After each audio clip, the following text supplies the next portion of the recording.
Hello, everyone. Welcome to the third discussion of Fugitive Prince, also known as a discussion of the three most depressing chapters in the Wars of Light and Shadow that we have read so far. um, we are reading three chapters every 2 weeks. We haven't yet decided what we'll do for the next five chapters, but we can talk about that later. And we're meeting every 2 weeks, like I already said. We have the usual guests. Chibi Po, would you like to start us off with introductions? Of course, I am Chibi Po, a frequent-ish person on page chewing and commenter on Twitter, and also Blue Sky, and uh, also creator of copying a bunch of playlists for Janny Wurts stuff on YouTube. That's me. All right, Jared, you can go next. We'll just go around. Jared. I have the Fantasy Thinker YouTube channel, and I also hang around page chewing on the forum, and I have a blog as well there on the website. There are a lot of fun stories there on that blog. Thank you. My name's Chris Mullen, sometimes YouTuber, but mostly just my heart is full and my body is empty and bereft at the moment. I'm just I don't know whether it's just the world in general, people being sick. This did not help these three chapters. Come on, it wasn't that bad. No. It felt that bad, I have to say. Like even Allura's like, oh Jesus, what's the point? Just let the man kill himself. I'm sorry I laughed at the beginning of your intro. I thought you meant just from the book. Well, my heart is, it is from the book, but it's also like everything, it's just, it's just kind of like you come to books to escape and kind of, oh, give me something good and all the rest of it. And then you read, chapter 7 and you think, oh, Jesus, that's a hell of a choice. Yeah. Well, Chris, I don't think epic fantasy is the way to go. You might need the Legends and Lattes or something like that. You said it's my fault. Yeah, okay. I mean, I can sort of accept that. That's fair. Although, preface all that said, like, brilliant as usual. Like, 3 chapters, like, phenomenally enjoyable and enriching and all the rest. And I just wish it's something. I got a fun question. The very first sentence in chapter 7. Oh, yes. I never heard the term love lock. What is a love lock? I think it's a thing like that curls around here. If I remember correctly, I think so. Let me look this up to double check. That's something that somebody grows on purpose. I think. Oh my god! You ever seen like some of the art or romantic fantasy covers or historical fantasy where the guy will have like the ponytail draped over his shoulder in the front? Okay. That's the love lock. Oh, kind of like the Harlequin romance covers. Yeah. It's a it was most common in the 17th and 18th centuries. Oh, So okay. Guys would grow their hair out specifically to have just like this, lock ponytail that is draped around to the front of their shoulder. And why was it called that specifically? Let me see. I know what it is. Strand of hair grown long and braided over one's heart, tied at the end with a ribbon bow. Over the heart, worn to show a man's devotion to a woman. Ah, okay, all right, that's beautiful. So in some instances, it or as in with this chapter, since it gets all deceptive when the start of this chapter is, you get one of those if you're put one of those out to show you're on the prowl. Oh, interesting. I mean, it's the sort of like with Mirren going and like, hey, I'm seducing a bunch of women. It's like this fantasy world's version of being emo. I think looking at some of the looking at some of the art depictions and drawings and paintings that I can find of it, it's definitely a vibe. Yeah. Yeah, I that just it I mean, I could have looked it up like you just might have done, Chibipo, but I didn't want it. I wanted to save that for this discussion. 'Cause I wanted to see if anybody just knew right off the bat. I It was, It's like that. I knew the one bit, but I wasn't sure of the specifics. So, yeah, mm, it's I great. think actually, I think I may have confused it with forelock or something. Anyway, I thought it was like a curl around here or at the temple. So anyway, but that the cover of the um gallant, hmm? you Oh, the know, gal, yeah, he also has a variants. I'm pretty sure that's wish I had a larger picture of it. Um, but I'm pretty sure the way he's got his hair, that's what it's like. mm, It's just the picture on the ebook page on her store is kind of small. So yeah. is there a bigger version of this? But as openings of chapters go, that one's one of my favorites because first I was like, what is the connection between his hair and then being asked to go find out what happened to Talit, and then and then the paragraph lays out in detail what it was he used his love lock for. Yeah, and so this Mayern guy, he turns out to be quite the super spy, huh? Yeah. Like he's going over rooftops and he's doing all kinds of stuff. And we really get to see some hints from the townborn about their animosity towards the Klansmen Mm, and some of the you know s- some of the risky stuff that man does. Um, actually gives us some important story information mm, as he's doing it because he gets on that roof there and it's like during a storm, right? And he was almost yeah. slipping off and he's trying to hold on, That's right. and that was some pretty exciting stuff there where he's up there and he's listening to these guys talk, and um they're not holding back because they don't know anybody's listening in on them. Mm, um and it was interesting because we got a sense of um the these guys, they don't want the Paravians to come back, Yeah. you know. yeah. And this Yeah. this was like really the first instance where we get this really splayed, really explained by the townspeople themselves, not just, you know, the Korean. We knew the Koreani weren't really all that great about all that interested in having them come back, but we get just regular people without any Mm, magic powers who are saying they don't want the sorcerers being involved in their lives and they don't want the Paravians back.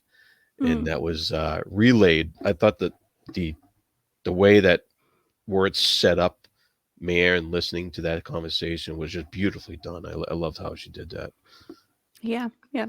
And I thought that scene also had a bit of like shocking revelation, so to speak, because so far I figured, like even through the reading of Gallant and everything, I figured that the townspeople, whatever they're doing, they're like, yeah, Paravians don't come back, collateral damage, that's fine.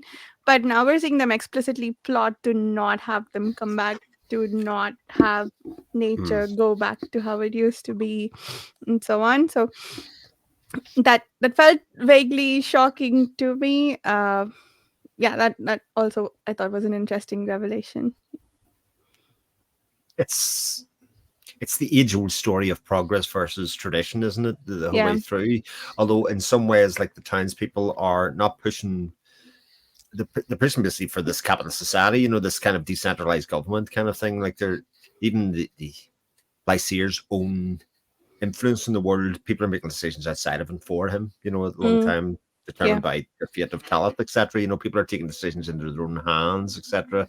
Getting their own power centers in there, and everything else be damned. Mm, And like these three chapters definitely set up this kind of split between those cultures, those kind of ideals, and kind of to the sadly to the detriment to basically say, look, they don't just want to crush us; they want to eliminate us. You know, it isn't just enough to subjugate us. They want Yeah. to actually just to get rid of us in total. Yeah, they actually said, we dedicated men bound to break the constraint of the fellowship's compact, and we wish the second age mysteries forgotten. Mm. So, they these townsfolk, they don't. I mean, Chris, you just mentioned like progression, but in their minds, progressing means being their own masters Yeah, for sure. and not having this magic in their lives anymore. And whereas, they don't see the big picture, of course, that the fellowship does, Yeah, and that we do. but they also think that humanity will be able to sort any problem out itself. Like they're sort of like foolhardy in that way. You know, they because they don't see the big picture, they don't actually see the consequences of things that are going to happen. They think we don't need anybody else. We don't need these people. We don't need this way of life. We are self-sustaining. We are in control. All of that kind of stuff, and yet they're still privy to a curse, essentially, at the end of the day, to make all this happen. Yeah, Mm. the sense of hubris. Yeah. Yeah. So They're like, we don't want these guys. We want to expand and go wherever we want without any constraint. yeah. You know, it's not that they don't want to be their own masters. They are, but they don't like the fact that they can't just go everywhere they want and build Mm. everything they want and whatnot. Absolutely. Yeah. It's interesting to me. We don't really know why they had to leave the planet, like what they were seeking refuge from, whether it seems like it could have been uh disasters of their own doing, their meaning humanity's doing, right? It feels like that, at least from if they escaped the nuclear calamities and so on. So it feels like they'd have a bit more respect for the new planet that they got here, but it's like, now we'll do the same thing all over again. But we don't know yet what it was they ran from, or what lessons they may or may not have taken from there. So Yeah, they might not even know themselves completely. I yeah. mean, it is, you're talking what, Mm, 5,000 years or so, yeah. Yeah. thousands of years. Yeah, 5,500 years at this point. yeah, Well, I mean, we know. Well, okay, maybe they don't know, but we know from an earlier chapter, you know, uh, and from ships how they, humanity ended up here. Mm, And, right. Yeah. yeah, because a dude sold out his weapon and humanity like blew itself up, mm, and whatever survivors, um, arrived here. yeah. Oh, and I suppose humans sort of lost quite a bit of their progress history because they aren't allowed to talk about out of world uh, things, right? Like only the Koreani have that knowledge, and they aren't allowed to share it with anyone else. So, Under, as I understand it, under the terms of the compact, at least from what we saw in ships, certain technology paths and whatnot are restricted. You cannot do these. hmm, Do these, we'll send you somewhere else, or they would have, but well, we know what people they sent, with those inclinations through Southgate. We know what happened with that. So, hmm, yeah. but I did think it was interesting too, because it's like you have all these guys meeting, and guess who's not there? Lysa? Like I say, There, yeah. yeah, they're all Oh, yeah. meeting in secret. Yep. But I kind of got the impression they were continuing his agenda, or were they meeting without his knowledge to impose their will on him? I'm not sure if it was to impose their will on him or just forwarding their own agendas. Mm, Um, I don't know if they were meeting there in secret from Lysaea, or just having a meeting on their own anyway. right. Yeah. I'm not sure. Because they were waiting for his what was it, page or manservant or someone Correct. who would be his sort of proxy. So it's not like they were, I didn't get the impression that they were trying to exclude Lysair from the discussion. It was more like continuing the planning while he's away, it felt like. But but it becomes quite clear that they are making decisions without Lysair. Like Mm. they are, like the Yeah. decision Yeah. of how to deal with Talith, etc., was very much taken, and we're told that it's the high priest that basically under his instructions that it went and happened. So they are, executing the general nature of like towns over clan, but doing it in their own way, and Yeah. actually doing it between them. But I don't think they think they're going against Lysair at all. No. They're Not just doing. necessarily, but I Yeah. mean, some of the people there are clearly, in the case of, this is our first hint of, what Lazaire is doing is convenient, Yes. for them. So like, we'll support you. Works in because what tandem you're with. Yeah. doing, works for our goals, but our goals don't actually have anything to do with yours.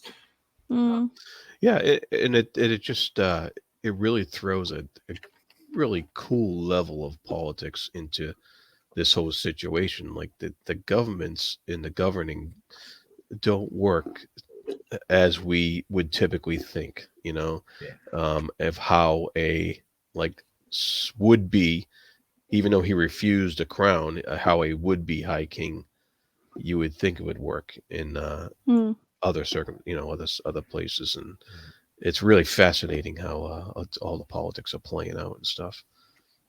And on that front too, it's also important is Lazaire's as high king or not high king, whatever, is with his ideas of what a king is supposed to be versus based on his upbringing, from back on Dascaneeler, which is as we've already seen, the little hints we've gotten so far is whatever the High Kings did here on Athera is not at all what we think of a king doing. So that's an interesting, I guess, deviation, because the princes who escaped to Dassen Ellard, they also should have been familiar with the compact and trying to protect the humanity from Paravians and vice versa. So how did they go from there to their idea of kingship on Dasanillar that then they are bringing back to Atera, right? That is, Um, I'm just curious about that, I guess. well, I think part of it would be, at least from the little bit Erethan and Lysair talked about it, is basically all their records of predating stuff were basically with the mages. And Dasaneeler itself was cut off, so for 500-ish years. So in that time, the mages at Raven had archives about stuff that had records that survived, but a lot of stuff had just been lost because of time and people passing on and whatnot. And without the presence of Paravians and so forth, they just sort of ran off in a different direction because stuff that they would have done normally didn't apply. My guess. That's something I can ask her about. Yeah. So I guess the conclusion is without the oversight of the Paravians or the Fellowship, it would deviate into this sort of I know best and I'm like the people serve me, not the other way around sort of kingship almost. Potentially, Yeah.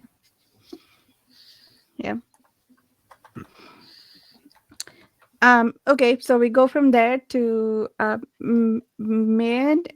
Man's meeting with Talith. Yeah. There was an interesting passage because Mayan was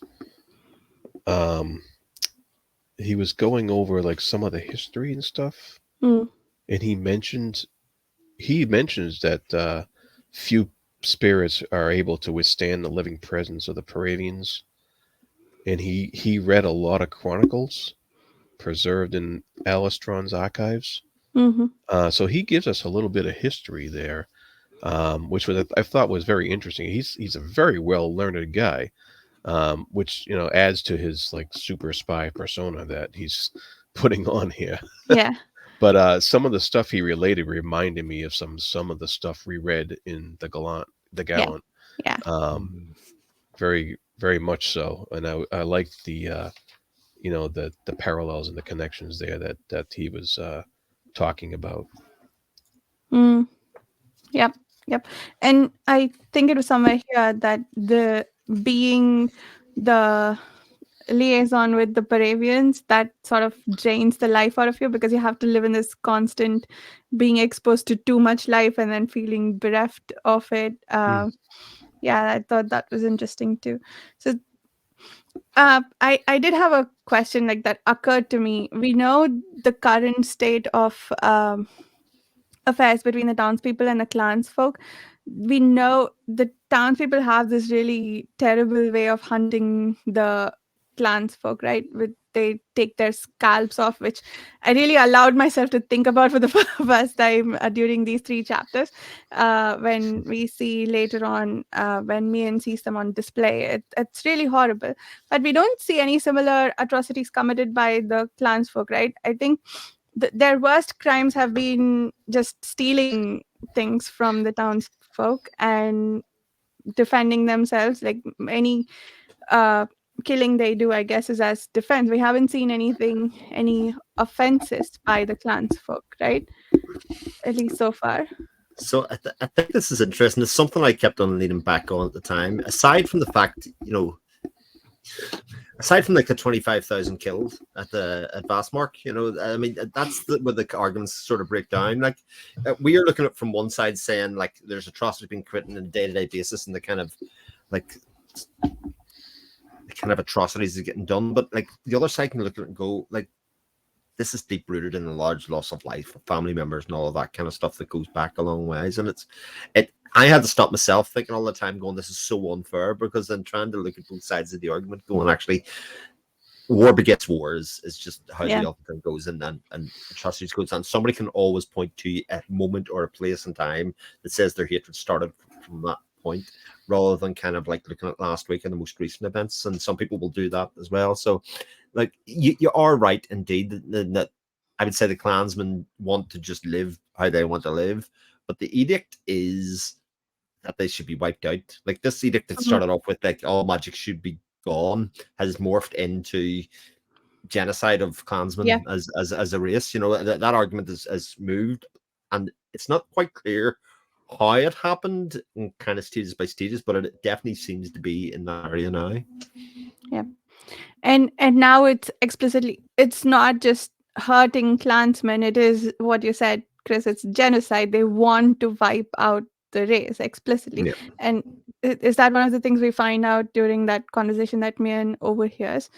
But yeah, they don't want the Paravians to come back. And it's also interesting that the Fellowship hasn't intervened yet in all of this, or at least as far as we know, they haven't intervened, because it feels like if the clansmen are wiped out, then their agenda of the Paravians being able to come back to the world will also be wiped out. So maybe they will intervene, and we'll see what shape that takes. But yeah, that whole dynamic is very interesting. It's interesting because the one guy mentions, you wish the Prince of Rathan brought down and his supporters suppressed to save the peace. We wish to escape the Fellowship's tyranny. But then you read the previous bits, and he's like, where he says, once humanity is free to reap this world's wealth, society will flourish. So, if you read in between the lines, like you mentioned, his tyranny, or his idea of the Fellowship, their idea of the Fellowship's tyranny is that, they can't just go and build farms and do whatever, expand in any direction, because let's face it, humanity's like, even in our own worlds, like, we're land, we're going to build it and we're going to develop it, and we're just going to do everything regardless of what is there, whether it's, we don't, as a species, don't really think much about, the trees or the, except of how they're useful to us. Like, we need this wood so we can, build houses or make paper or whatever, and this land is better served as a parking lot than a, grove of trees. And there's no regard for the, widespread impact of what we do, in situations like that. And the tyranny of the Fellowship is the fact that they are just beings with great power. It's not that they are being tyrannical in any kind of way. I mean, the fact that you just alluded to, versus that they're almost non-existent for the most part. They do not seem to play any part on an ongoing basis, but it's the fact that they have great power and that the plans that people have, they know that there is a set of people that will come down in judgment and say, actually, you can't do that anymore, and here you go, click your fingers, Avenger style, and everything will be changed. Yeah, I mean, The big brother. it might not be in this book, but there's a line, because it's just how they operate. They do not impinge upon, the free will of beings. So, the townsfolk, they're like, oh, this is tyranny. It's like, except, within the town, they're free to do whatever they want. Yeah. And the Fellowship do not take action, except as the, as the express, the statement goes. And like I said, I think it's in this book, but it could be the next one. I don't know, off the top of my head. But we take no action except as the wheel of this world, is threatened. Yeah, and from what we've seen so far, they've taken action to originally bring Lysaea and Arathon together in the first book and help them along there. But like they took action against Clan Bridian when they had gunpowder. That's right. Yep. And that's not even against townsfolk. That's against clansfolk. Yeah. But for the most part, they've been pretty much hands off, and they have this compact of non-interference, basically. Very, very light touch. So, you wonder where this extreme,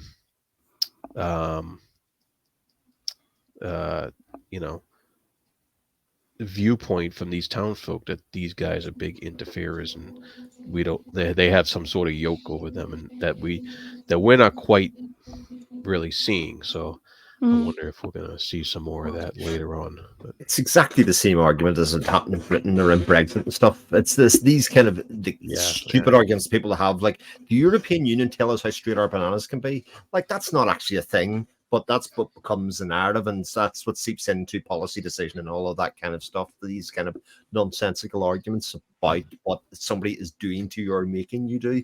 And that actually, if we had our freedom to do whatever we like, then things would be so much better. And, that's what I often say about these books, while they are about kind of fantasy world and a world, it's so relevant. Well, it's like the argument that a benevolent overlord is still an overlord. Yeah. So you wonder how that's probably how they view it. And it's the same question, and the same things can be accused of the media. Certain media groups, certain media channels can be seen to be promoting certain agendas for one way or the other one, left or right wing, whatever way it's going to be. And people will always look at that view. And if you're against that view, see it everywhere and kind of be against it as a kind of an idea. So you can see the basis where a lot of this kind of thought comes from, and that it isn't just totally made up and out of nowhere. It has some validity. In real life and how that all plays out. But like, fascinating to see it, but again, within the context of this book, and especially across these 3 chapters that you see. Yeah. So the next section is called First Upset. And I was like, First Upset. What are we upset about? Well, before we move on, we didn't get discussing Mern and Talis' conversation. Oh, that's right. Yeah, that's right. Like, oh my God, like jaw dropping at the time. Yeah. So I went into this chapter knowing that, Jared, you had posted the question saying, did that just happen? And at various points, I was like, is this what he was referring to? Is this what he was referring to? That's the thing. There's so much going on in this chapter that you could have thought that, I suppose. Yeah. When she's throwing herself at Mayor. Yeah. And that's it kind of shows her state of mind that she's basically a prisoner, Yeah. in her own in her suite there, um, and so does she reason that having a child will somehow save her, um, from whatever Lysaea has planned? Because Lysaea has no plans of ever having a child with her, as far as we can tell. He's totally out. Um, so And he's also peddling this idea to other people about her that's an untruth. yeah, The right. fact that she's Yeah, barren. he's doing the fake news on her. Yeah. Yeah, it's just fake. Yeah, and the funny thing is, he resists. He says, no, this is not for me. And which Even though he has the love lock thing. even though he's got the level lock, He's giving up all the confusing signs. and he's got the James Bond super spy, climbing thing in going through the on. window, But he still nobly declines. Well, he does, but also, what he says before he departs, with her, he's like, Mirren laughed, enchanted by her spirit. Dear princess, if you are cast off and left lovelorn with cousins, allow me to visit and pay court. If you like, that spirit you out of Atara, invite you to tea with my grandmother. The result would certainly repel boredom. So, yeah, he does say that. Yeah, kind of makes it, clear that yes, if she does get, tossed aside and sent back to Atara, he's absolutely 100% interested. yeah. No, I read this and I, way back, and I was like, yes, Mir and Extalif forever. Let's go. And then I got to that part, and I was like, wait, what? No. I think what was shocking the most there was the lack of gap, really, and how it was done. We'll get to it when we talk about. Yeah. But Eventually, though, she gets it on with a worshipful page, yeah. and so she does find a way. Yeah. But as has been said, like very clearly, it's about communicating her state of mind and her desperation at that stage. It's like literally the spy that came in through the window. It was a male in front of her, and she thought, right, this is my way out. And even to the point that Mern gets there and he realizes she isn't living in luxury. I mean, she's not being treated like the princess. She's literally being kept in a tower, prisoner in darkness in a lot of ways. And she's by herself. She isn't being spawned over by lots of servants and all of that kind of stuff. She has no mode of life at that stage. And, there's a desperation in her that's seeking out. And as it plays out in the next couple of bits of the chapter, it's a very sad story. Well, all the more heartbreaking, right? Yeah. Because man, I was really rooting for her to come out of this somehow, and read more about her story. And the way this chapter ended, it really killed me. I it makes it clear that she's still in love with Lysaea too, and she's just like, if I can tear him down, just besmirch his. Yeah, tragic all around. Even a little bit, but and the way she was basically shot down like a stray dog, with this arrow, and I'm just like, wow, how ignominious, it is. Just like, ouch, it hurt my heart. Yeah, it did. But I'm almost convinced, if I hadn't seen your comment that something happened in chapter 7, that I would have glossed over that little snippet at the end of it and went, oh, well, that'll be revealed in a short while. It was only then I'd seen that comment that I read it 2 or 3 times and went, that actually means. Yeah. Yeah. I had the same question that you had essentially at the same time, and she both very kindly answered at that stage because it wasn't like it was going to run on for a couple of books before we actually found out her thing. But I Yeah. like when we talk about this with Johnny, I have so many questions about Yeah. that decision. It's partially my own fault because I I had labeled these little snippets at the end of chapters news items Mhm. in a comical way, and so I kind of come to look at them in that manner. Even the sound of my head's going off when I read them. Mm. And then I read the last line. It's the very last line, Yeah. Mm. the cry to her death, and I'm like, what? Yeah. No, it can't be that serious. No, And so it really got me. And even after seeing what you posted on the page chewing forum, and um the lack of the use of name here, I still held out hope. It says, and the Mhm. adulteress born from the faith of the light falls with a cry to her death. And I also didn't understand what was going on with the shearing through rope. I don't know. At this point, obviously, I wasn't reading it very well, but I thought maybe the arrow found its way through a window or something and killed her. But what it seems, and I was like, yeah, in the earlier scene, she was talking about using the rope that Mian left her to escape. And and then when I saw later on that she fell to her death from that tower, Mhm. she was shot down as she was trying to escape. That's when I lost hope that she's like, this will be revealed to be someone else or something like that. I think she is actually dead, and that's yeah. So for me, like I say, I have so many questions about it. Like from a narrative point of view, though, I feel like there was a really forthright effort to make Talith a really interesting character, if you know what I mean, and somebody that I had, when I thought of how the books could shape for the next 3 or 4 stories, I Oh just seen yeah, Talith being more and more prominent, and this is obviously done by design. Like Johnny's not somebody that does anything by accident, but to build it up to such a stage and then to announce it in such an inconsequential way feels Yeah. it's fascinating to me. Like I can't. It's not that I can't get my head around it, but I think it's such an intentional thing to do that oh yeah. I'd really like to explore that. No, Yeah. yeah. Yeah. It's not often that something gets me, and she got me. Yeah. She got me.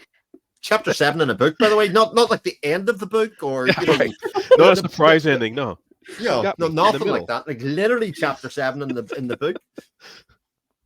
And that's a great point too, because like even when we left her, we were we were talking about her Itaran heritage and how she has this thing for intrigue and she knows how to carry herself. We're seeing all these like really nice things about how strong she is, how she's keeping herself up and how she plans to escape. And I'm like, yeah, Talit, you'll get out of this. And then the next scene, like not even in the main chapter, right? It's in one of the news items, like you said, like that's how we're told that she's actually fallen to her death.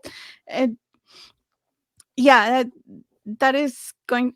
I wonder if she'll become significant by her absence later on in the story. Rebecca style become an Yes, important very nice way to figure put it. Yeah. that people. Yeah, we'll Well, have to see how that plays out. I Yeah. think the last news item in chapter 9 actually promises some of that in Mm. some ways as you go forward, but like not to dwell in this too much, but it is actually totally Robin's fault. That's all I could think when I read it. Was like Robin was wishing for this romance between Talith and Arathon in the last episode, going like that's what she wanted to happen. And I was like, you had to say it out loud. If you hadn't said it out loud, she'd still be alive, and I wouldn't have had to read that and be frustrated. Like, no, seriously, it is an event that happens in the book, and even though we started in chapter 8, and there's lots of stuff happens in chapter 8, there's stuff happens in chapter 9. It still plays in your mind. Oh yeah. Yeah. Yeah. It's And still carrying around with you, like. yeah.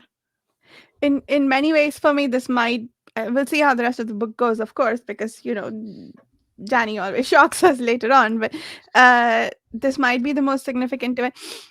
uh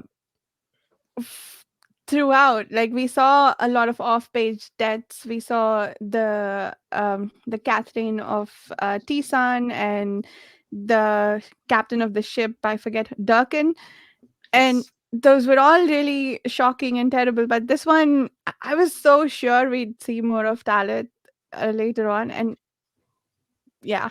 it- Anyway, And importantly, honest, like Deegan and Talith are both dead. Like that yeah, bloodline's yeah, dead. And, yeah, and I was like kind of looking at that going, okay, this is again townspeople, the high priest taking control of this region yeah. by eliminating her. Deegan's already gone. The power base is already weakened, especially if Lysair's been pulled around all over the country in this haste to get rid of Arathon. Like I say, he's not really present in all of this. Mm, Like the whole thing is politically very charged. yeah, yeah. And the only two people who could, well, Deegan not so much, I suppose, but still to a certain extent, be Lysair's conscience, Mhm. they're gone, They right? go- Like, or Yeah. his sounding board, and Mm. maybe give him anyone who's willing to speak against him or to uh, tell him some of his stuff is wrong. They're gone. I think the scene that, now I'm thinking about it. I didn't think of it when I was reading, but the scene with Mian and that he overheard, where they were plotting to.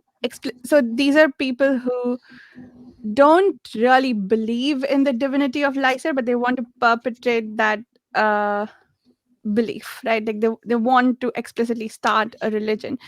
So um, Talit's reasoning that if she gets pregnant with someone else's child, the barrenness will, the what Lysair's lies about her barrenness will come to light, and then maybe people will not believe him so much. And I feel like maybe she was counting on his closest circle to start with the disbelief and then go from there. Maybe that's why the earlier scene was also like additionally important, because we're being told that they don't actually believe in his divinity. They are just pushing their own agenda. So it's the high priest who is basically doing the whole thing with Talit, and they drop her to the death. But like, not none of that creates any doubt in their minds about Lysair, right? In fact, they're just sort of working around it, and it's like they don't care about whether he's actually divine, or they just want to, yeah, And neither Well, does Lysair. yeah, Yeah. Yeah. Yeah. um, You're right. Yeah. yeah, it's like, well, some of the guys, don't care if he's actually divine or not, but we do see some of them are clearly 100% buying into the, you know, mm, um, into Lysair's product, as it were. yeah. You know, But those are people far away from him, right? Like we saw that in the clans people, no, not the Mhm. townsfolk that Mian, whose camp Mian infiltrates.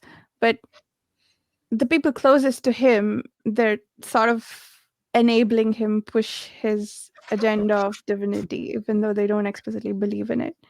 well, some of them like Voorhees, the one dude who's all up on his I'm gonna burn people. Clearly is like Lysair is God, and I think he's introduced um, in this scene. Let me see. Uh,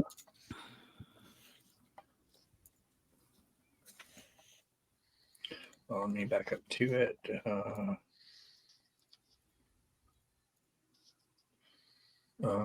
So there's Voorhees, and then there was the dude that Mirren's talking about. This one dude who's he's like unseen authority, and um,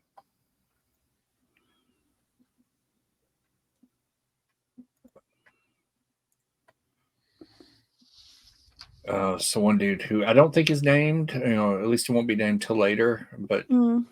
um,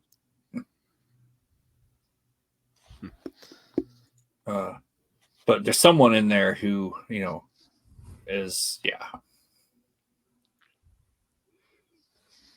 100% in on the on his belief that Lysair is God sent. Mm. Aside from crazy dude, crazy Yeah. examiner guy. and even that Lysaea had it, and Talith had that horrible argument too at the end of the chapter there in the last section, where did like they did they actually whip her? Is that because it said she had to endure desperate and unflinching, her fine skin fretted to goose flesh, while the one man she loved, where their whole heart and marriage showed her nakedness, no trace of natural humanity, and others were her enemies, leered in unconstrained male amazement. Like there was a torment, and they were arguing, and she was saying, "Why not just ring the bells and make it a miracle that I'm pregnant?" Like Ath's, will, and it was like a horrible argument, and then like Lysaea was really cruel towards the end of that section, and he was like, you have it ritually killed if it's dark skinned baby, and Yeah. Oh God, oh, that whole bit was Yeah, terrible. he's all it was at the end of that, I was yeah. like, It's wow, damn. he's yeah, they're just, kind of standing there, not even regarding her as a person or anything, while Yeah, all these yeah, dudes yeah. just leer at her and That strip her was neck and everything. that was brutal. That was brutal. But Oh yes, also, Talith names him, in oh, the scene with Marin. Sorry, I found his name finally. I'm like, I know his name comes up here. Lysaea's appointed high priest of the lights, Sarabeld. Right. That's the but unseen authority that Mirren didn't see. The dude who was talking. All right. Yeah. but Lysair isn't. He doesn't say those things because it doesn't seem that he's angry. And again, it doesn't even seem like he's really present in the room. He's not interested in how she got pregnant. He's not interested in anything like that. He's just. It was almost like the whole thing's a severe inconvenience to him at a time when he's making plans, in some ways, and like other people are leering at her and are using her as an object of male fantasy or otherwise, and Yeah. they But seem to be more affected than he is. he is mad that when he originally thinks it might be Arathon's. Oh yes, there is that He's part of it. Yeah. he's angry about that. She tells him it's not. But that's when he says, we'll see when it's born. Yeah. But and some of the other stuff he said was really Oh, really harsh. Yeah, again, he's disassociating 100% hard there. Like, Yeah. that's the important thing, just, that we know is twist him is, we know he loves her, but he's so twisted up by things that, his fears shall be used against him. The way he's convinced himself that, the whole thing with the ransom and whatnot was, just a ploy to use her against him. Right. Well, because right after that, in the first news item, he's breaking down and crying about it when he's by himself later on. Yeah. Yeah. And he's a weakness, and so he's doing the 100%. I don't care. I'm impartial. I'm the inhuman, avatar of divine justice. Blah blah blah. To basically push her into a non-entity space, so she can't be used against him. Thus, she also can't undermine his resolve or anything like that. So, and shot down like a dog. Yeah. I wondered what, like, with I'm skipping ahead a bit, but we know the guilt that Arathon bears now over Keol. And I think if he hears about Talit, he's probably going to blame himself for that because it was his abduction of her that led to all of this for her. I could see that coming. Yeah. Yeah. Does he? I don't think he does find out yet, right? No, it's only Marin finds not yet. at the end of 9. I will give you the slight spoiler. Yes, he will find out that she was, yeah. I mean, killed by agents unknown, as it were. Will it happen here in this book? I don't know. I imagine it has to happen eventually, but Yeah. No, that's actually a lie. I do know, but I'm not telling you. Hmm. But okay, we're going 50 minutes here, and we still haven't got to the second part of the first. which we're I on a think we've been doing that a lot for this book. chapter 8. Yeah.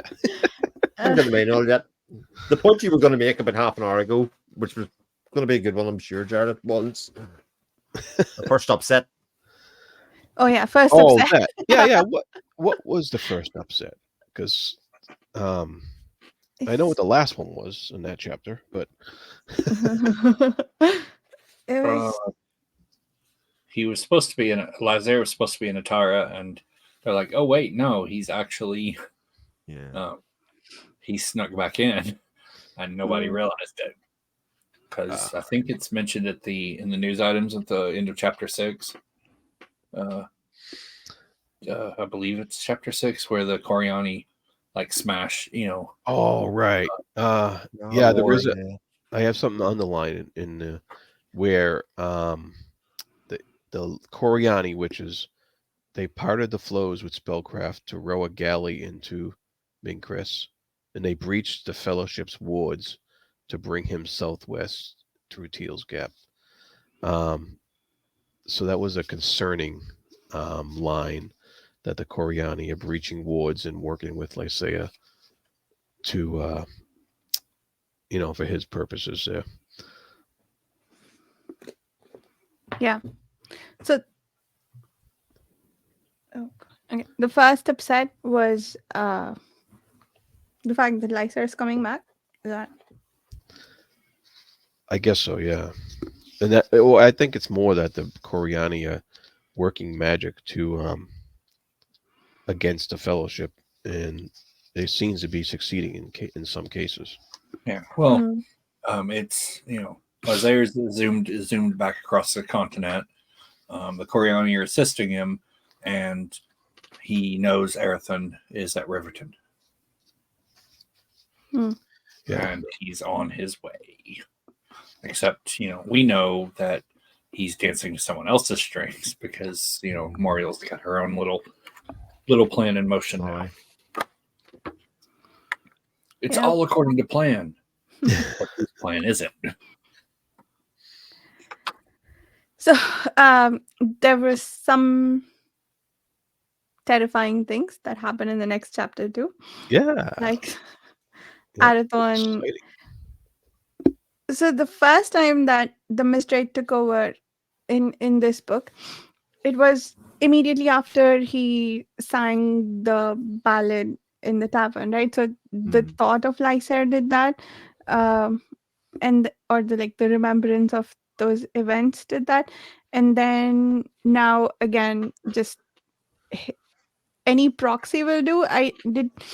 So one thing that I have a sort of question about is, did they use spellcraft to trigger to do more than just make a likeness of Lysair, or was it just anything that has hair the color of Lysair's will trigger the Mistrate? Is that? No, it was Lysair's hair because they cut it off him, if you remember at the end of the Oh, that's right. Yeah. So it triggered, was a part of him, therefore, contained his. So they did make a proxy of him from it. Yeah. Yeah. Okay. So it was actually the spells that made it. And when did Arathon see it? Did he have to look at the resemblance to be triggered by the Mistrate? The press. So whenever Lysair and Arathon are close, the Vistigish of the Mistwraith kind of takes over then, and so they basically spell enhance the fact to basically make it appear that Lysair was beside Arathon at that stage and he lost control. That's certainly my reading of it at the time. So as soon as they were close, and that it was sort of forced, and again he fled because he thought Lysair was close. They forced the fleeing of Arathon, even though there really wasn't any threat. If he had stayed where he was, there was no actual major threat at the time, but they had to get him to flee where they hoped they could find him and capture him. Okay, and they couldn't just capture him at Riverton where he already was. I guess they have plans elsewhere. Uh, yeah, that interaction between Dakar and Arathon. Arathon without feeling is possibly more terrifying than Lysa without feeling. Yeah. Uh, so Decca has some more visions at the beginning of this chapter. Mm. They're really like assailing him, and of course, I don't know what these visions mean yet, because we know that Arathon is like many fated, as we Mm, found out before. So we don't know if any of these visions are gonna actually come to pass or what's going to happen. Um, I imagine that's something we'll have to look back on later. Mm. yeah.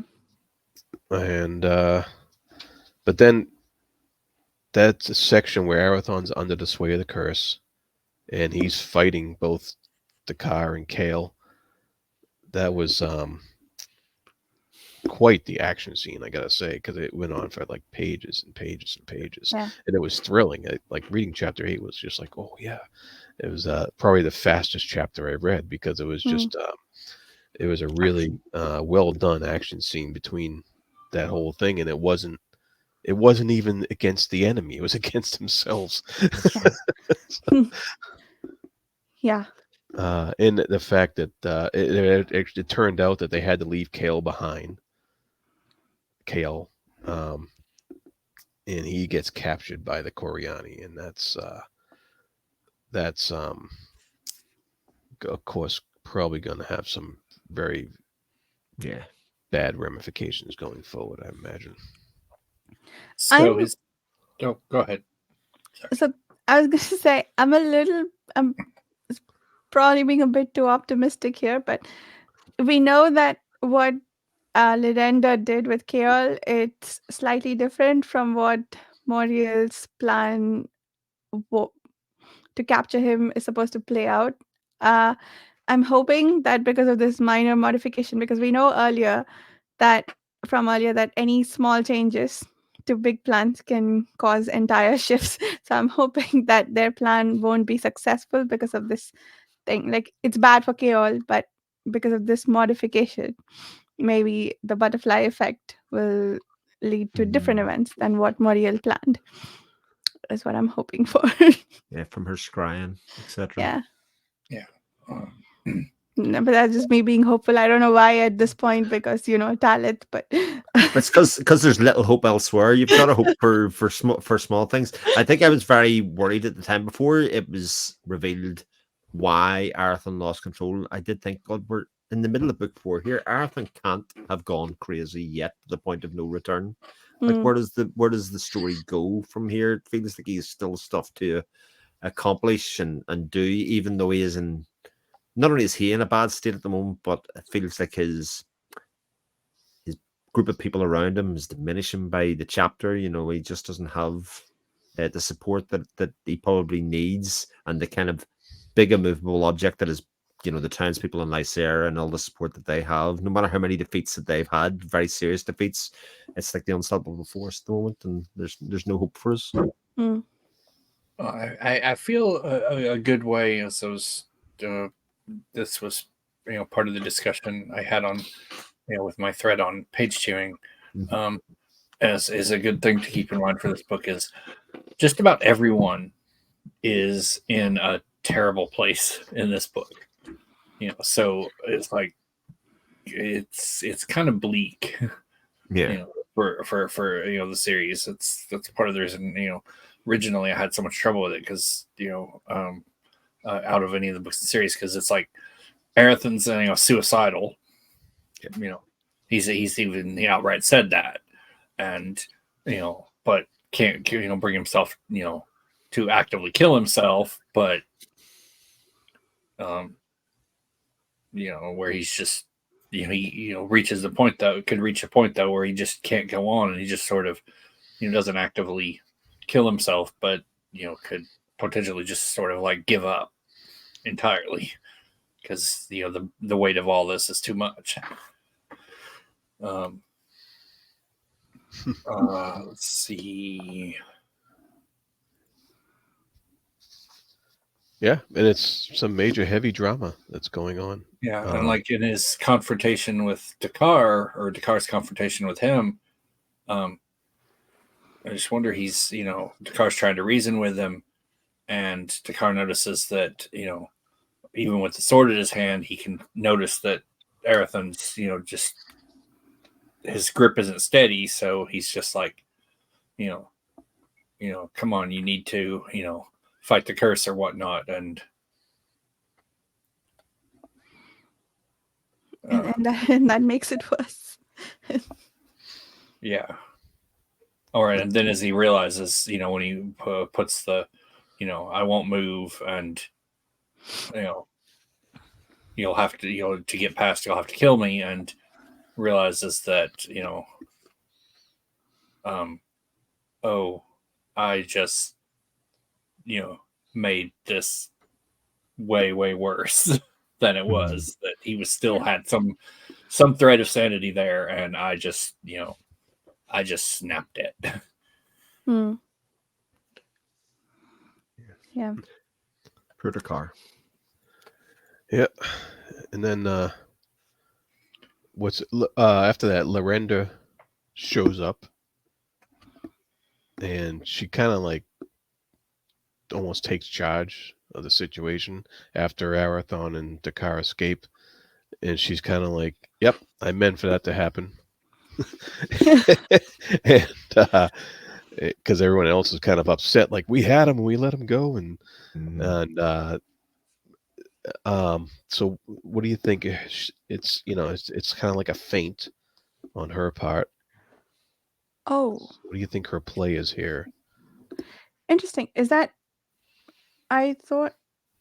Oh, do you think she's fainting about the fact that everything is as planned, or that they lied to Lyser, or the townspeople who were supposed to go look for Arathon?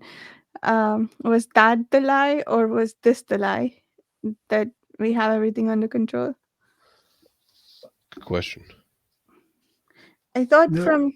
Go ahead. Sorry. I was going to say, for me, I think it's important to Lorenda that Lorenda gets the win. Like, she gets the credit for the win here. She's the new person in charge of Coriani. She's made some changes to the plan, and for her, it's important that the whole thing hinges on the decisions that she's made, so people will respect her and people will look at her as being this, a good replacement or otherwise. So I think she fully believes that, like, it's all going to plan, like, in some ways, because they did obviously make him go in flight. Like, it still isn't clear to me why they couldn't have captured him in Riverton, because by the time they get there and Kale, they capture Kale anyway. So like, they could have captured Arathon at the same stage in much the same way. So, like, I am confused with that element, but I think, they obviously want to get more than just Arathon. They want to crush everything around him. And she mentioned using Kale against him at some point for some reason. So there's, it's definitely something deeper going on there. Is Lorenda familiar with Moriel's plan? Because she, in the section before this one, we saw her go disentangle all of Moriel's design. Okay. I would think so, yeah. Yeah, that was interesting. The double crossing sort of that the Koreani are doing with Lysair and their people. Yeah, and it's interesting how how much she really does take over. She seizes all kinds of initiative here, and I'm looking forward to seeing more of what she does in the future. Because I'm kind of glad that Moriel's a little bit out of the picture right now, because I was getting a little sick of her. And I kind of like Lorenda better, even though Yeah. she's not on our side, so to speak. But Mhm. I Yeah. think she's interesting. So as a character, so I'm looking forward to more of that. Yeah.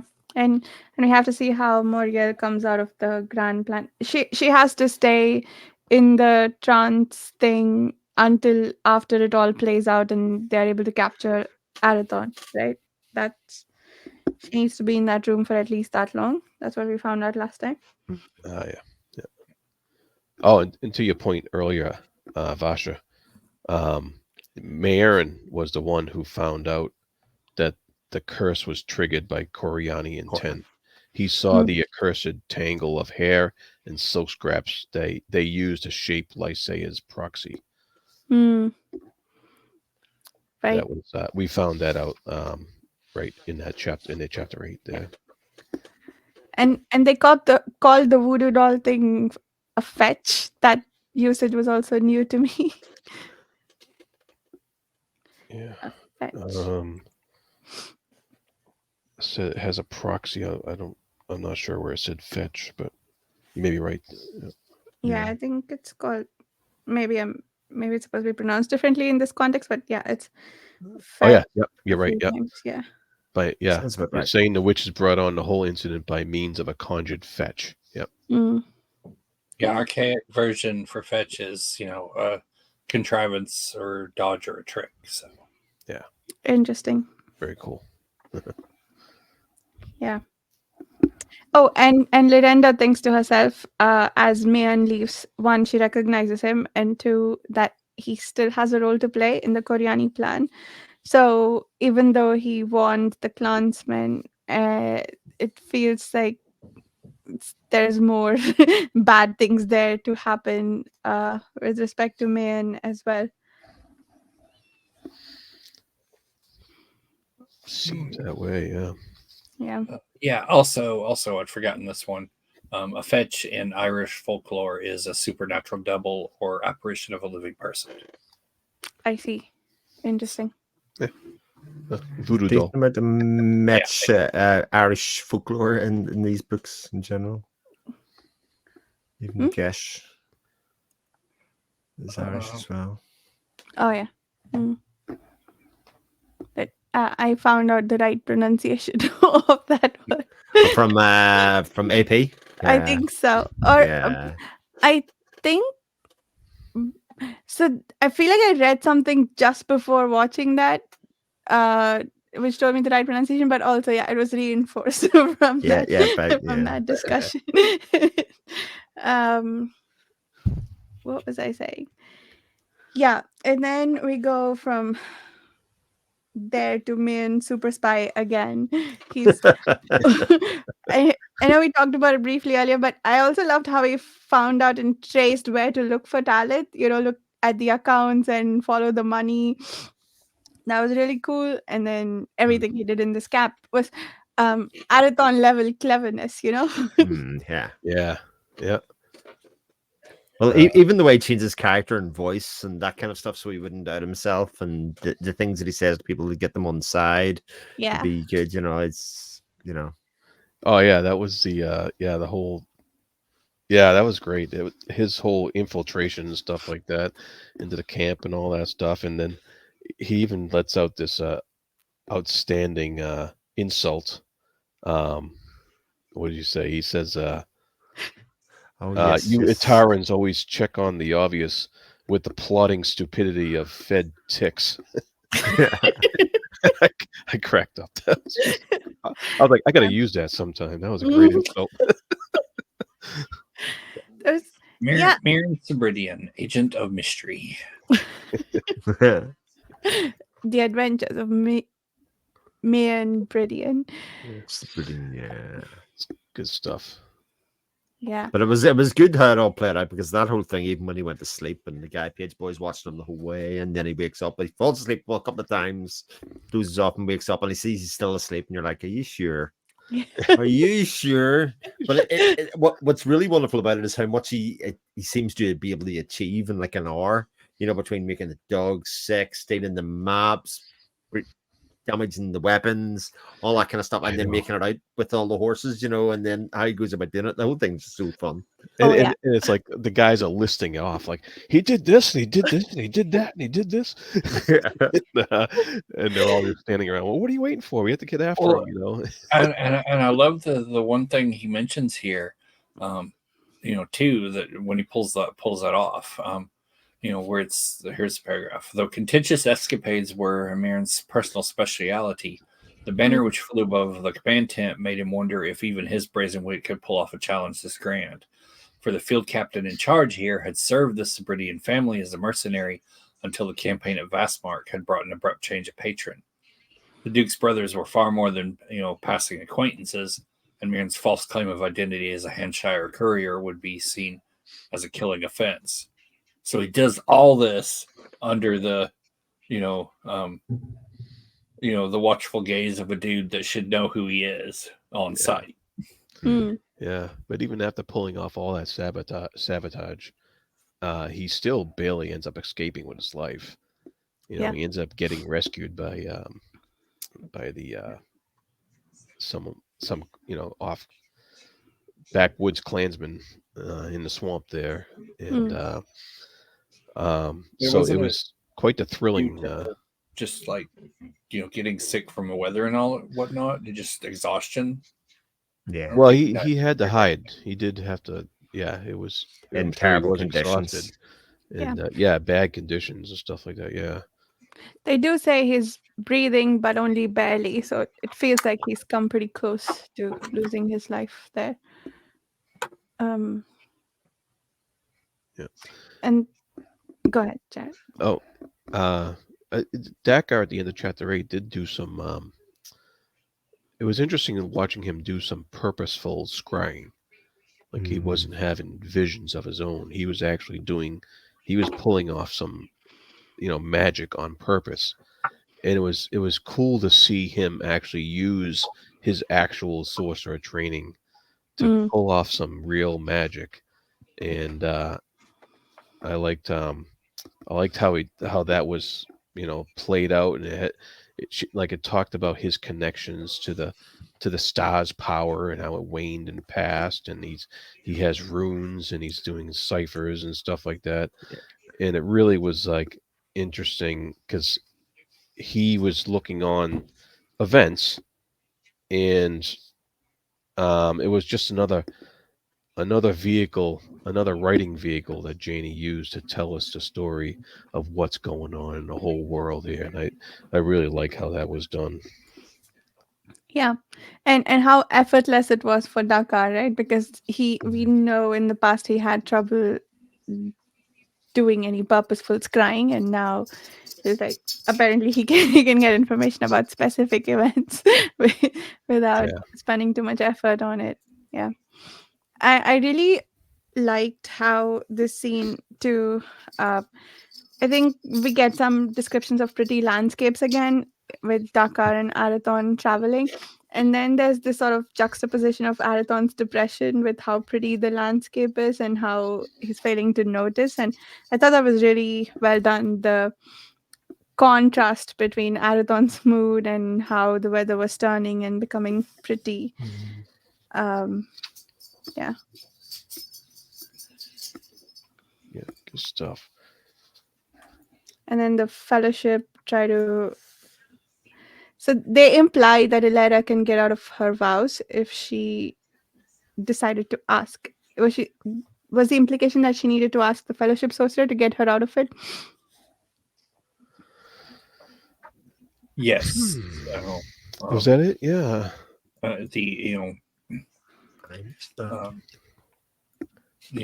kind of run into that she doesn't realize that she's still convinced that her vows are immutable and rock solid, and there's no way out of it, and she but they won't because they don't take action or volunteer information, they won't because she has to free will ask them.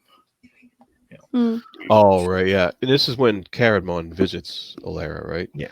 And he bypasses her wards. Yeah. which I thought that was pretty cool. Mhm.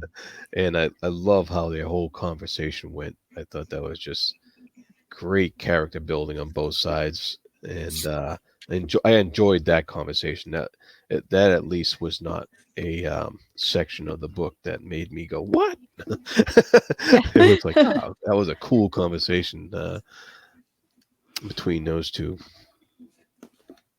Yeah. And I love what Ilera tells him, that, release him from the oath, and maybe that will make sure that he stays alive, because just the lack of choice. Even, yeah, this, it feels, anyway, I Yeah. love that, the lack of freedom to choose whether to live or not is also hurting his ability to carry on. Yeah. That's Yeah, brilliant. The loss of free will, even for something seemingly benign, can hurt people so much that, yeah. But it's like his ability not to be able to kill himself is causing this depression. But if he actually was allowed to choose, he would snap out of it. It's kind of Yeah, a exactly. weird thing to look at and go, oh, okay, I hadn't really thought of it like that, because everybody's so afraid of him, like taking that decision for himself because of the hopelessness of it. But he's never really shown himself to be a hopeless person until the the oath was bound on him, and that's when he Yeah, started to feel like he was not in control. yeah, yeah, and it's interesting how these sorcerers who are so hell bent on free will Yeah. got that kind of turned around on them by Alara stating that very thing. Even though Arathon took the oath under free will, he now doesn't have that same free will because of the oath he took under free will. So it's a really, real conundrum there. That But it also means he can't put himself in danger either. Like that, I think crucially, I think that's one of the things. Especially you look at Arthur up until that point was a risk taker. He was somebody that kind of did things kind of off the cuff, hoping they would come out. And some people are just lucky like that. But as soon as the youth was there, he couldn't do that. His ability to take risks that's was right, gone. yeah, and that impinged on his own character, really. Mhm. Yeah, yeah, Yeah, and like in a lot of ways, his taking the oath forced him to, what he did in Warhost, where he brought, That's right. No idea. I have to live, and he was unwilling to, risk any of his allies after what happened at Mary, or when abandoning it. So he's like, I can't leave this army going because they'll just do all this stuff, and so then he brought a mountain down on him. yeah, I did like the bit where Caradmon and Sethvir are talking, and we've heard it mentioned before, where Caradmon's like, we're talking of Camridian Cephalan's direct descendant, and nothing we tried in that hour of trial turned his mind to seek self-redemption. And talks about the maze of Davian. Yes. Yes. nice. Lots of interesting historical background, even recent history stuff of the fact that the Cardmon's now the fourth of the Fellowship to go visit her, and like, how do you think that she's going to take this? And they're sort of protective of her in a lot of Mhm. ways in terms of how they deal with her and how they go ahead and do that. And I think a lot of that stuff's really interesting, especially when you see how Cardman goes in, because Cardman, for the most part, has been a grumpy so-and-so for most of the book. He's always been, but he goes in with a very light touch with Alara. He's almost charming in some Mhm. ways. Whether kind of nobody can make you do anything that you didn't want to do, and all of this kind of Yeah, and he language resets her. from him. Yeah, he resets her wards for her nicely and all that. And We're good people. Yeah. I found a line that made me think of Varsha when the conversation Oh, between yeah. Seth Fair and Caradmon, where they're talking about the fish, at least led the proper fisherman to the catch. I give you the brightest thread in the tapestry. I missed I that one. underlined that. So you did? Okay. So did I. I was like, oh, look at that. That's gonna be on a future show. Oh, yeah. A bright thread episode called "The Brightest Thread in the Tapestry." Yeah, Yep. coming Just to had a to point YouTube that out. channel near you. That was Yeah. brilliant. Oh, here's a good one. Just a little thing I like. So we know Caradmon's a discorporate spirit, right? Yep. Yep. And when he arrives at her Alara's cottage, and he's just she's asleep, and he's just taking a look at her to see what sort of he can glean about her character and all, you know, and then the rock, um, that she's got set for her wards. That one rock is like, "Hey, what are you doing?" And starts bugging him. And the way she phrases this is like, brushed by a finger of inquiry from behind, Caradmon stilled. A pinpoint of cold amid the rough play of drafts, he revolved in place. Not like, turned around or anything. It's just like, he's just a spirit. So it's like, his spirit form was just sort of rotates while it's floating in the air. And I like the way she phrased that. Yeah, great descriptions in there. Yeah, and he had completely missed that this, one ornery little rock, river rock, is like, wait, what are you doing here? You're an intruder. Why are you here? I also really like the description of Ilera's cottage. The one line that I underlined here was the tiny cottage reflected a character too large to contain it. I love that reflection of Ilera, like her giant personality, sort of, Mm-hmm. yeah, yeah. Very nice. So, all right, dare I say I'm looking forward to reading more about Alara, because the last time I said this about a character, she died. So, but I am looking forward to more about it. Yeah. Yeah, Lara's such an interesting character because, again, her confidence in who she is and her own place in the world is actually growing, even though, it just seems through maturity, and as much as people try and control her and bait her into doing certain things, she's just taking more and more control of her own life. Hmm. And this bloody prophecy that's obviously torturing her at the moment, the one with the child. Yeah. It's about 4 books ago. But yeah, this is also, like we mentioned, with her not realizing she can ask. Caradmon almost, explicitly tells her that she could ask for help. Yeah. When she's like, I am a tool to the Prime Matriarch, and he's like, you're never that except by allowance or consent. And then you just sort of side eyes her to see if she figures out what he's trying to hint at. And but she's like, yeah, my vows are not revocable. Why are you here? And he's probably just like kind of mentally sighing. He's like, oh, come on, take the hint. So here's my question. They can't obviously make her remove her vows, or like the binding of her vows without her consent, but why does that also extend to even telling her that she has the ability to ask? Like, they're not really impinging on free will by telling her you have this choice and you can make it, versus just like waiting for her to arrive to the conclusion that she has the choice herself. It's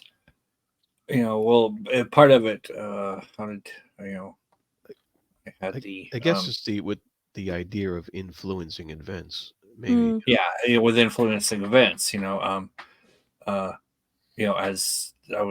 had another discussion with something else on Janny, but recall the explicit statement: power does not volunteer information unless asked.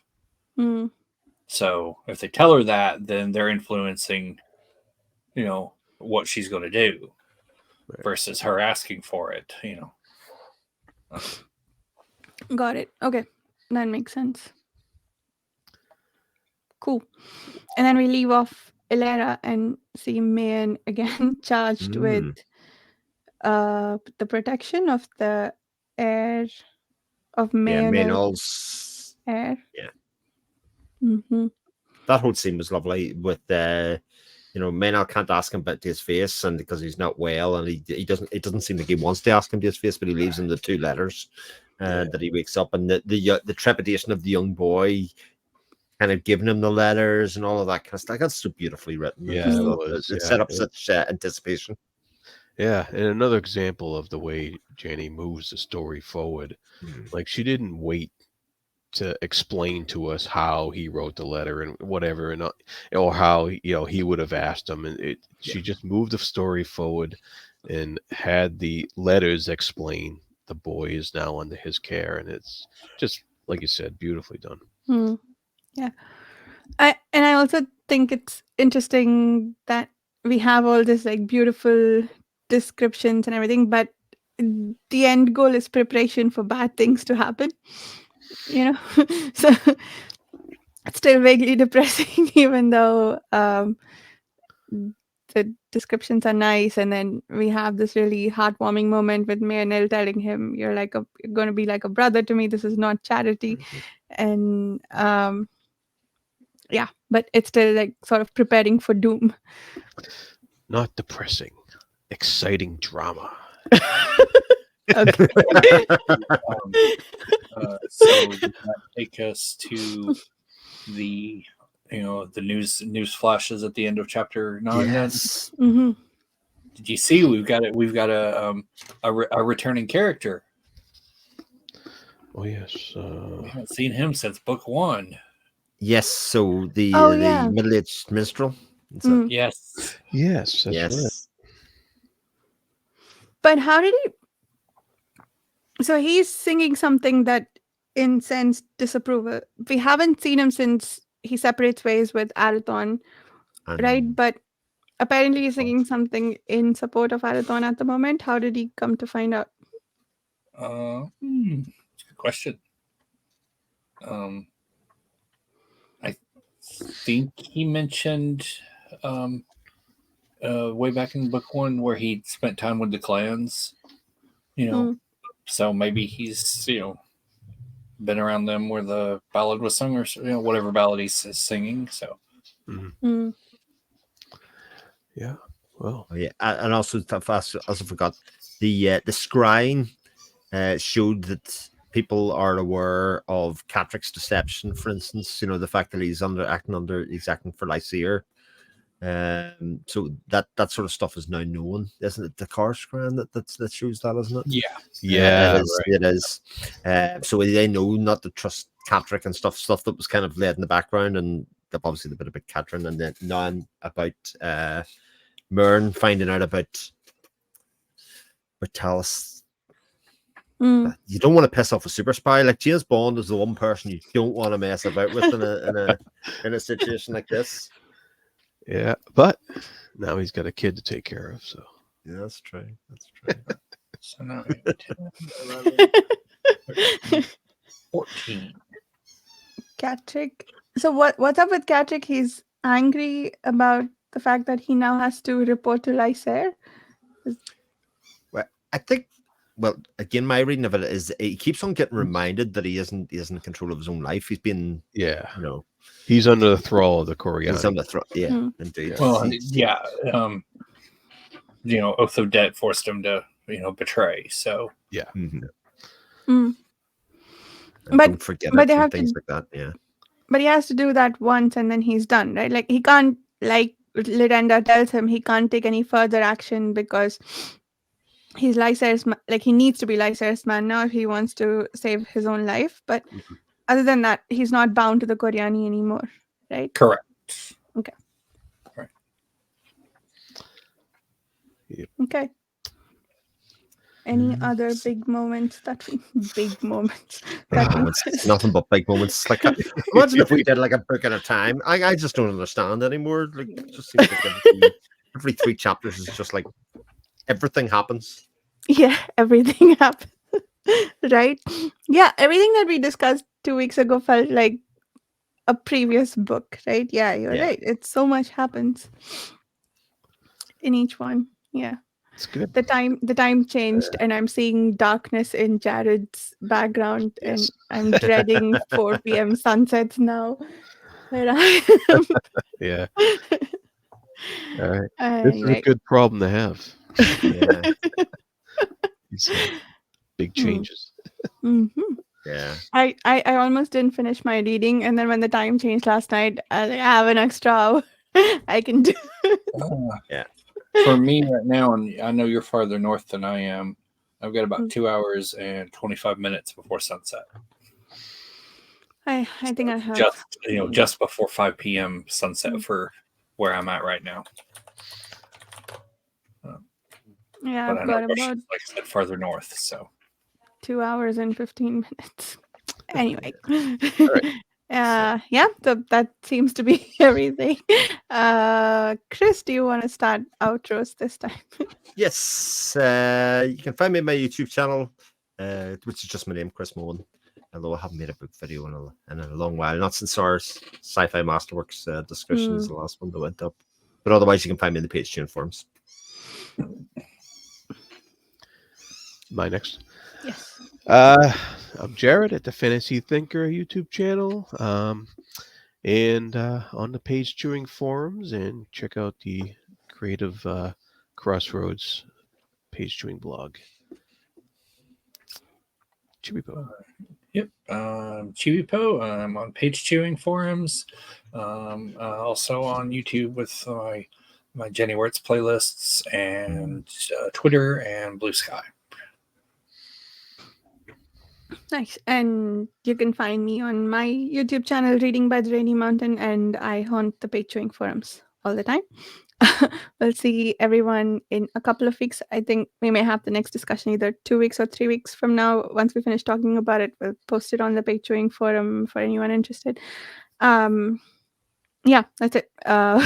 We'll look forward to the next discussion. Thank you so much for watching. I'll see you in the next one.